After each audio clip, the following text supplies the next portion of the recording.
It's another day, another dollar, Larry. We are back virtually. The cook up was popping. Man, we back on that digital scale, my brother.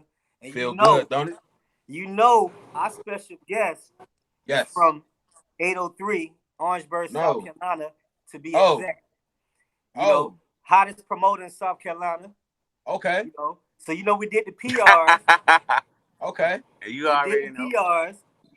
Now it's time to move to since we in club quarantine times of the year, it's time to welcome the hottest promoter, man, from South Carolina. Introduce yourself, Barcardi. Got to. What's up, Barcardi? Rockstarr checking in. Orangeburg, South Carolina. Orangeburg. ATL connection. Orangeburg, South Carolina. Now, now y'all got to put me, where's that located? Right above Greensboro, under Greensboro, where is that? It's I'm gonna let Barcardi tell you where it's at, man. Yeah. Cause me talking all the time. 20 minutes from Columbia. 20 minutes from Columbia. He breaking up. You can hear it. Minutes from Charleston.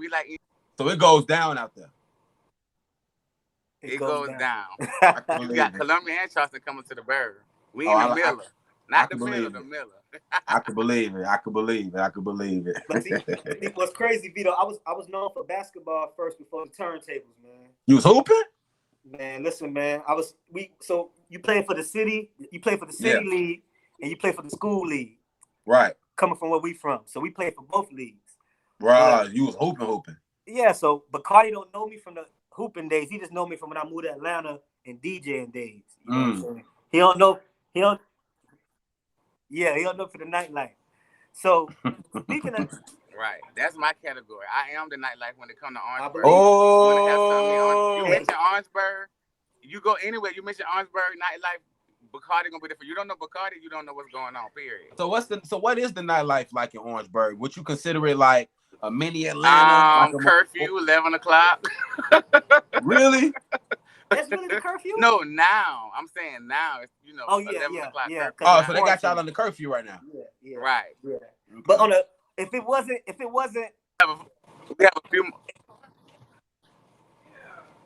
we have a few more days left before the curfew over with. We're not like. But does it go the fuck down if it was no pandemic? Would it be going down in Orangeburg, South Carolina right now? Would it be going down? Yeah, we one of the cities that's known for partying till like 6 in the morning. Like a lot of places already told that too. We like they actually still trying to push that here. Like we one of the last of the strip club, titty club all night long going on. Like it never sleeps here in Orangeburg. That's dope. I can account. So now it's killing us. Like we ready to go out. We ready to turn up. Make some money. I'm posting pictures of parties. They're like, "Are you there now? What's going on? It's a private party." That's crazy. With a lot of talent, though. We have a lot of artists here. That's one reason why I like platforms like this, and I want to get more involved with platforms like this to help bring out artists upcoming. I don't like to say local. I like to say independent. I like that. You can hear me, right? Okay. Yeah, I can hear you real good. Out of everybody that you work with, who's the biggest person so far as I think it was the hardest to promote? Like they was an asshole, but then maybe 3 weeks later y'all was best of friends, or like who was that person that you brought to South Carolina? Who's the biggest person you think you brought to South Carolina? So you talking about as an artist or just I do party planning and everything. And that you're going to bring to the Midlands of South Carolina that you have worked with so far. Who's the most? Let me rephrase the question. So who's the most hardest person that you think you work with, but y'all turned out to be best of friends? Like anybody, like artists, reality TV star, like because a lot of people they don't know. When they go to South Carolina, they don't know where to go. So I'm pretty sure you got to show them what to do, where to get something to eat from. They probably didn't want to go there. So who was that person that gave you a headache? Probably, I would have to say Tokyo Tony, which is Black China's mom. She's a tough cookie. Yeah, she's actually I want to get her on here one day. Me and her are very good friends now, but starting off, she was a little. I mean, we always was friends, but she just had her ego and she just was a little shaky or whatnot. But she had real recognized real. Exactly. Who's the hardest working rapper right now? You know this gonna be on Facebook, so you better not say no fucked up shit and goddamn got to have some receipts for it. Who's the most not to say who's the hardest, who's the most consistent rapper to date independently that you think is next? Definitely Mr. Mr. Yes. Hey, Mr. You're right. And Mr. He be in Atlanta. He done shot to Mr. Man. Shot to now, Mr. must be from Orangeburg, South Carolina, correct? Definitely. That's actually fam. Like that's that's my cousin. Like he actually put in work, been doing it for years. Like, yes. Yeah, I can account for that. Mr. got songs with Duct Tape. He got songs with Alley Boy. He's around everybody. You know, so I can account for that. I can definitely keep me motivated and keep me, keep my head right. So that's one of my mentors, definitely. I can say that.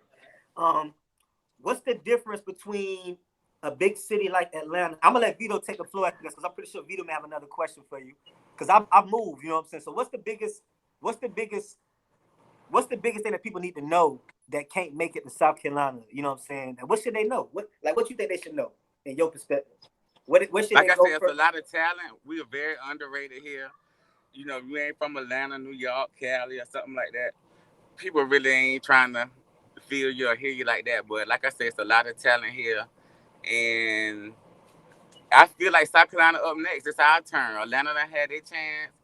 New York, Miami start back popping because they kind of fell off to me in a way. So now it's time. South Carolina, you see the baby done drop. We got Charlamagne the God pushing us behind us. My girl Rennie Rucci dropping. It's just like I'm Dooley the Rennie Rucci from South Carolina. Rennie Rucci is from Columbia, South Carolina. Yes, I give you that one. And me and her are really good friends. Y'all got me with that one. The thing is, with the smaller towns, smaller cities, people tend to forget like it is a lot of talent in a lot of these smaller towns. But do you think that is because of the crabbing a barrel mentality that they have? You know what I'm saying, people don't want to fuck with the next person, or do you think it's just because people overlook it? Just because it's never been no real talent coming from South Carolina. You feel me? I can't think of nobody that's come from South Carolina. So could that be the reason that they overlook the city? Right, that could possibly be. And that like it's not just Orangeburg and just not South Carolina. A lot of people don't. It's hard to find support from your hometown. I realize from being in the game 10 years, that's everywhere. You get more support from places outside of your city, more so than in your city when people know you, judging you. Oh, we was in kindergarten, he ain't nothing, da-da-da-da. I know him, we used to play basketball, we used to do this. That's just Barcardi, da-da-da-da. But when I come to Atlanta, I go to even Charlotte or places like that, it's a big deal. As the city is growing, I'm sure Orangeburg, South Carolina is a lot bigger than it was 2 years ago. Is the sound headed towards a different sound? Can you compare it more so to Atlanta, or just like how New York is the pipeline for Charlotte?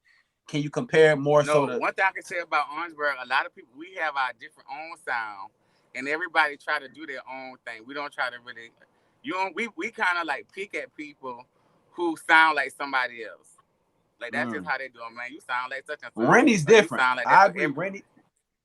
My bad. It was cutting off. Rennie's different. The baby's different. I will give you South Carolina. The Carolinas in general have a different sound, so I will give you that for sure. Yeah, I feel like when they work on their craft and on their music and stuff, they kind of do their own thing and not try to sound like the next person. I give you that. You know what's crazy? The two biggest new NBA stars, Zion Williamson and Ja Morant, is from South Carolina, my nigga. Wow. So that I think I'm telling you, watch. Sports and music runs together. South Carolina, right? Everything. Like, so sports and music runs together. Right? Up next. Right. So watch how because sports and music runs together. Rappers think they were athletes. Athletes think they rappers. It is what it is. So watch how the new young rappers, because I'm starting to see. I seen Ja Morant. What's his name? Court something with a K or something. With the K. I'm starting to hear about him. He's from something to South Carolina. But I see that's Ja Morant people. The basketball player. I be seeing Ja Morant comment on his page. So I think it's me being from South Carolina. I think what it is it's just media. You know what I'm saying? It's just shit like this. It's not a home there for shit like this. And once people see everybody was to get together, like Charleston, Columbia, Florence, Myrtle Beach, Orangeburg, if everybody was to like come together, man, that should be crazy. But you know, hey, it's in due time. We started right here, huh? In due time. In due time, man. We need to bring the hottest South Carolina independent artists through Barcardi Promotions to Live Hip Hop. You already know. Give me some old school South Carolina hip hop artists. Give me 2 of them. Old school. Who do I need to look up right now to say, God damn, this nigga going crazy? Say, I'm still young in the game, so when you say old school, who I look at as old school, like I don't know if y'all remember like Collard Greens. I remember Collard Greens. That's a group. No, it was a guy. He got everybody looking. Everybody looking. That was his song. I remember Collard Greens. I'm gonna tell you his whole camp. You got Lil Broad from Columbia. The biggest song from South Carolina, and I'm gonna go ahead and say that. It's Nasty Song. Nasty Song. Right, Lil Rue. The Nasty song. Lil Rue. DJ Vito. Lil Rue from there. But the Nasty song is the biggest song from South. I'm going to say this. Lil Rue Nasty Song is the biggest song that every DJ in Atlanta I know for sure plays. And I wasn't even here yet. Like, she sliding down the pole. When they hear that beat, Lil Rue Nasty Song is probably the biggest song. And a lot of people don't know, not trying to cut you out, but the Roy also came from Orangeburg. Now, y'all love doing the Roy in Atlanta. The Roy. You're right. The Roy. Yes. Y'all love doing that. It's called Roy. It's a dance? From Orangeburg, right down the street, okay? It's a dance. Let me see. Hold on. Is it this dance? Is it that dance? Hey, and that is the new little dance. That's the new little dance. We started that. Orangeburg, I'm claiming it right now. We need the copyright. Orangeburg did it. I believe it. Shout to my house. And I remember the Roy, man. Shout out to who it was. Them boys was off the drive. Was that the drive? Yep. From off the drive. Them boys was off the drive, man. Them boys made it crazy. But what's crazy is, imagine if Instagram was out back then. Man. Right. Then it probably would have went viral. It would have went viral from South Carolina. It's on If YouTube. Instagram was out when the Roy was big, we would probably have a different story right now. You know what I'm saying? So that's another thing I like to be able to say that I was on before, like Facebook, like before the whole social media thing. I was one of the ones that was out passing out flyers, putting in gas stations, staying up, like actually putting in work. Now this whole social media thing is way different, a little bit easier. It's a gift and a curse, but it's different opposed to when I started promoting. What's the okay? So what you saying that? What do you like better? Do you miss the waking up, going to the store, to the print shop, getting them flyers, passing them out, putting on people's dashes, or do you prefer texting or blowing people? No, I'm actually, I like both. I like why not still continue to pass out flyers and do everything, and also use the social media as a plus. Though I'm gonna tell you, I don't want to stop doing stop minus anything from the situation. Anything that I can do to make the situation better, the event sold out, that's what I'm gonna do. So I'm still out passing out flyers, but it's just a little bit easier. I have a little bit more insurance, and I reach a little bit more people, especially out of town, with social media. Yeah. So how do you think it's gonna be now? So first of all, before I ask this club question, what's the most money you ever made? What's the most money you ever made for one club night? The most money I ever made was in one club night definitely would be my birthday party. It was like one of my, I can't remember which one, but you gotta say the number. We need the number around here. It was at Agora. We need the number around here. One year I had the party. I paid for the club. They told me that my party was so dope and so nice. They made so much money that the next year it would be free. They wasn't gonna charge me for the door. Okay. So me putting in work, just doing what I do that whole year, when my birthday came that next year, by that time, everything was bananas. Like I'm talking about sold out crazy. Like I had so much money, I didn't know what Did to the do. And, door you know, make more than all the OGs 5,000? was like, "You Did the deserve door that." make more than 5,000? You pressing him. He want that number. 45. Did the door make more than 5? What's the? I need a number. I need an exact number. I What's the lost most? the receipt. I didn't even get the receipt. Okay, Ah! okay. Put it like this. Put it like this. Because the reason I'm asking you is, I tell promoters all the time that in places like South Carolina, the promoters make 3-4 times as much as your city people, just because of the simple fact that, for one, it's one club every 10-15 miles apart. Simple as that. Every club. So if you got that one promoting in there on an average Friday, Saturday night, Vito, the promoter gonna leave it out no less than 3,000 or 4,000 just from the door. We ain't even talk about the bar.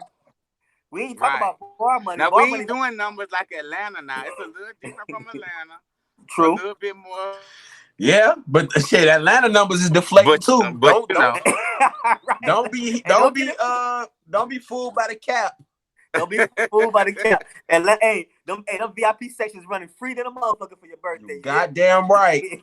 They popping bottles of Sutter Home in that motherfucker wine. Nah, swear to God, I done seen it. I swear to God, I seen it. So what's the one thing that artists in South Carolina, what you think artists don't do, and what you think they do the best? What they don't do, a lot of them really don't take the time to actually invest in their self. And you know, like, take their time. I feel like an artist should, like, take their time, do a song, promote that song, focus on that song. I feel like they're so busy wanting to go to the next song or to the next thing and not actually promote the project that they have, which is wonderful. But now you got people, you're trying to follow these artists that keep coming out with stuff back to back to back, instead of taking your time and invest in this one situation and go ahead and get your views and all that up with this situation. What y'all think about that? I agree with that. I feel like artists need to stop busting them over the head with music. They think that just because you putting out content, that you getting heard, and you actually could be getting lost by putting out content. So I feel like all artists that's really trying to really be a rapper, because only 3-4 out of 10 artists is really trying to be rappers. Right. Get you a budget, get you a campaign, get you something behind you. Don't just put out a mass number of music and wait for Def Jam to call you, because that's not gonna happen like that. I guarantee it. And if it do, I get $1,000. Yeah, I agree. But yeah, like, actually listen to your music, listen to yourself. How can I do better? What can I do to improve this? I was actually looking at a documentary with Lil Wayne the other day, and he was saying that's what he do. He listened to his music, and he was a perfectionist. He tried to actually, do better than he was before. Instead of you just coming out with music, and then that's how your stuff end up sounding the same too, because you're not paying attention. Yeah. And another thing that a lot of these artists be tripping me out with is when they say I don't listen to nobody else. That shit be blowing me when they say I don't listen to nobody. I just listen to myself. And that is the dumbest. You think Drake and Lil Wayne them not listening to nobody? Like, they definitely listening to somebody. You don't think Drake was sitting back and he seen all these TikTok videos and he didn't want to make a song for the TikTok? What do you think Tootsie Slide? Why you think he made Tootsie Slide, man? Drake is the biggest. Right. He sit back and he catches the wave. He listen to everybody. Drake was like, I'm the biggest artist. Why the fuck do I don't have? He made, like, Tootsie Slide was a TikTok song. It's just that I called that shit before it even came out. I was telling you, what's Drake? Drake was going to make a song for TikTok. Like, he has to. He rides the trends. He rides the wave. So when you make when whoever made that Don't Rush, that Don't Rush challenge song, they fucking own every radio station now. From Instagram. You know what I'm saying? That Don't Rush song, I don't know where it came from, but I hear it on the radio now. Came from Africa. And where did it come from, though? Like, somewhere in Africa. It's an African song. Yeah, it's South Africa. Now I'm in Atlanta hearing it on the radio. You know what I'm saying? So before we get out here, man, we definitely have to we might have to plug in with you on some more artists, Barcardi, man. Definitely. I'm putting in everybody here, try to get South Carolina, ATL connection, you know what I'm saying? Get them in the mix with the cook up. That way they can get on y'all platform and Hey, Make sky's some the shit. limit. Sky's the limit. We gonna help each other, man. We can definitely, when you support the artists, like I'm trying to be a blessing in I disguise. support everybody. Man. Yeah, man, gotta be a Red, blessing in white, disguise, blue. man. So, what last remarking words can you leave out here for people that's following you on Facebook, people that see you in the streets, people that follow you on Instagram, and people that just want to get to know you? What last message can you Barcardi, leave? Rockstarr, the life of the party. Like I say, everybody know. You mentioned Barcardi name on the Orangeburg. Everybody know. I'm on Instagram, Barcardi Rockstarr with 2 R's. Facebook, Barcardi Gaffney. You have no choice but to see me. Say no more. Say no And more. that's just Like the that. beginning. It's the beginning. I've been doing this in my city for a while, but now it's global time now. Hey, we need to set up a club. Watch out. We need to set up a club quarantine party, man, with South Carolina. Me and DJ Vito. We need to do a Facebook Live. I actually was invited to one tonight. A club My quarantine homeboy party. DJ Cleve doing one tonight. I'm invited to, so I might pop up on that. Okay, say no more. Say no more. Well, we checking out here, man. Live Hip Hop Daily. It's the question mark. DJ Vito with the question mark, and we got Barcardi here. Until next time, man. Barcardi, man, we're gonna sign out Live Hip Hop Daily, and we out of here, man. All right.